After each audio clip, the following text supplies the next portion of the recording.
Audio Jungle. Hi hello నమస్తే and welcome to news 3 people. Finally Shankar గారు అలాగే రామ్ చరణ్ గారి కాంబినేషన్లో 3 ఇయర్స్ కష్టపడి తీసినటువంటి గేమ్ చేంజర్ మూవీ అయితే చూసి రావటం జరిగింది మామ. మూవీ చూసిన తర్వాత ఒక్క మాటలో చెప్పాలంటే దీని గురించా ఇంత టైం తీసుకున్నారు అని అనిపించింది. ఎందుకు ఈ మాట అన్నానో వీడియో ఎండ్ వరకు చూస్తే మీకు క్లియర్గా అర్థమైపోద్ది. అంతకంటే ముందు ఎవరైనా ఛానల్కి కొత్తగా వచ్చిన వాళ్ళు ఉంటే మేక్ షూర్ ఈ వీడియో అయిపోయిన తర్వాత మా ఛానల్ విజిట్ చేసి కాంటెంట్ కనుక నచ్చితే ఖచ్చితంగా సబ్స్క్రైబ్ చేసుకొని సపోర్ట్ చేయండి. ఇంకా మూవీ స్టార్ట్ అయిన తర్వాత ఏంటంటే, స్టార్ట్ అవ్వడం నీట్‌గానే స్టార్ట్ అవుద్ది. క్యారెక్టర్స్‌ని నీట్‌గా ఎస్టాబ్లిష్ చేసుకుంటూ, కొంత కామెడీ, మంచి లవ్ ట్రాక్ బానే వెళ్తూ ఉంటదన్నమాట. మరీ అంత బోరింగ్‌గా అయితే అనిపిచ్చదు.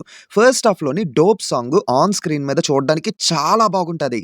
ఇంకా తర్వాత ప్రీ ఇంటర్వెల్ నుంచి ఇంటర్వెల్ బ్లాక్ వరకు అయితే హైలైట్ ఆఫ్ ద మూవీ అనే చెప్పాలి.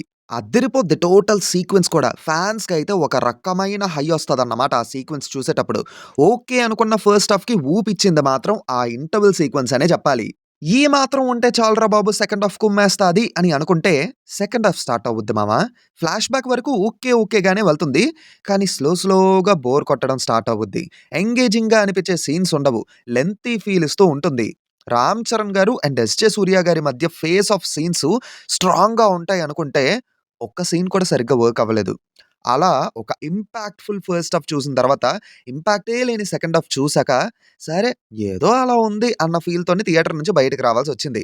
లిటరల్లీ ఇదసలు 'శంకర్' గారు తీసిన సినిమానేనా అన్నట్టుగా ఉంది.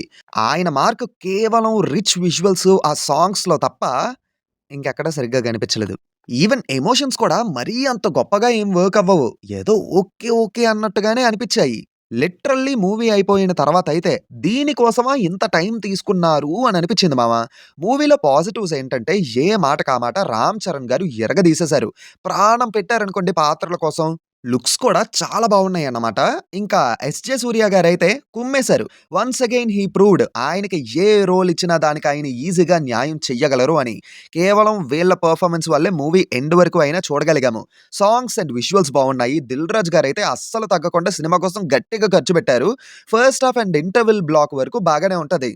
మూవీలో మేజర్ లెట్ డౌన్ మాత్రం ఆ సెకండ్ హాఫే. ఇంట్రెస్టింగ్‌గా లేని స్క్రీన్ ప్లే, బోరింగ్ నరేషను, సీన్స్‌లో ఇంపాక్ట్ తక్కువ, లెంత్ ఏమో బాగా ఎక్కువగా ఉన్నదనిపిస్తుంది. సెకండ్ హాఫ్ మాత్రం బాగా లెంతీ అనిపిచ్చింది ఎందుకో.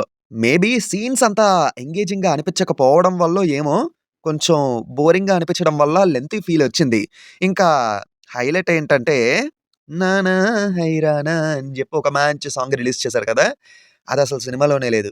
దాని కోసం ఎందుకంత ఖర్చు చేశారో, దాన్నింక సినిమాలో ఎందుకు తీసేశారో నాకైతే ఒక్క ముక్క అర్థం గాలేదు. ఇంకా తమనన్న బీజీఎం విషయానికొస్తే ఎందుకో బాగా లౌడ్‌గా అనిపిచ్చింది మామ. నాకైతే అంత ఇంపాక్ట్‌ఫుల్‌గా అనిపిచ్చలేదు బీజీఎం కూడా. అండ్ జీరో ఎక్స్‌పెక్టేషన్స్‌తోని 'శంకర్' గారి మూవీ 'రామ్ చరణ్' గారితో కొలాబరేషన్ అని చెప్పి ఓవర్‌గా ఎక్స్‌పెక్ట్ చెయ్యకుండా ఈ సినిమా చూస్తే, మీకిదొక డీసెంట్ ఎంటర్‌టైనర్ అని అనిపిచ్చొచ్చు. నాకైతే స్ట్రిక్ట్‌లీ యావరేజ్ అనిపిచ్చింది. మేబీ నేను 'ఇండియన్ 2' చూసి కంప్లీట్ ఎక్స్‌పెక్టేషన్స్ బాగా తగ్గిచ్చేసుకోవడం వల్లో ఏమో గాని, మామూలుగానే జీరో ఎక్స్‌పెక్టేషన్స్‌తో ఎళ్తాను ప్రతి మూవీకి.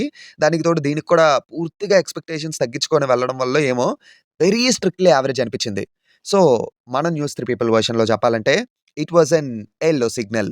వెరీ హై ఎక్స్‌పెక్టేషన్స్ పెట్టుకొని వెళ్తే డిసప్పాయింట్ అయ్యే అవకాశాలు కూడా ఉన్నాయి. సో, అది కొంచెం గుర్తుపెట్టుకోండి. ఒకవేళ మీరు ఈ మూవీ చూసారా? మీ ఒపీనియన్ ఏంటో కింద కామెంట్స్‌లో చెప్పండి. అండ్ వీడియో నచ్చితే లైక్ చేయండి, షేర్ చేయండి, మా ఛానెల్‌ని సబ్స్క్రైబ్ చేసుకోండి, సపోర్ట్ చేయండి. మళ్ళీ కొత్త వీడియోతో మీ ముందుకు వచ్చేస్తాను. Until then take care and by.